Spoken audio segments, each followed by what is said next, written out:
Amiche che seguite Mister Topolini, amiche così attente, andiamo avanti, ci sono io quest'anno, Rocco, a presentarvi questa carrellata di muscoli, di ragazzi che si stanno iscrivendo.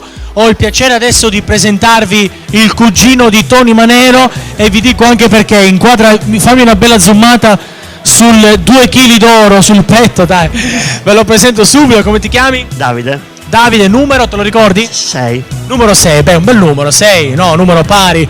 Allora, senti, ti sei iscritto a Mister Topolini, come mai, perché, cosa ti aspetti? Ma uno per il divertimento, due per sfatare tutti gli amici che dicevano che non avevo il coraggio perché sono un po' timido, però Beh, insomma, sono arrivato fin qua. sei arrivato fin qua, ti sei iscritto, il pool l'hai fatto.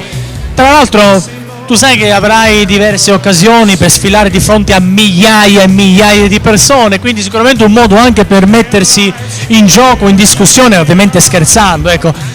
Cosa ti piacerebbe fare da grande, visto che sei giovane, quanti anni hai? 23. 23 anni, qual è il tuo sogno? Un qualcosa che vuoi realizzare magari anche grazie a Mister Topolini?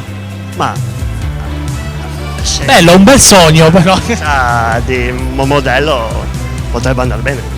Giustamente lui dice, già che mi sono iscritto, già che mi state facendo parlare, già che mi state facendo sfilare, vorrei fare il modello. Vabbè, dai, modello di cosa? Modello di intimo, modello per un grande stilista? Grande stilista.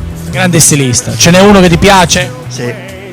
Roberto Cavalli. Roberto Cavalli, tutto griffato, no? Ste mutandazze belle. Magari ci sta guardando, magari ti vede e dice, mi piace.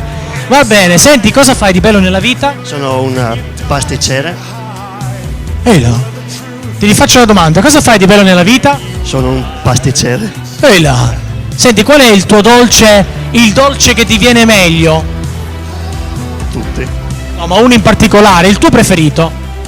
La meringa. Adesso ti tiro un pugno, mi stai facendo venire fame, la meringa. Senti, ma il babà lo fai? Certo. Ma ci spieghi un po' la ricetta, qual è il dolce tecnicamente più difficile da fare?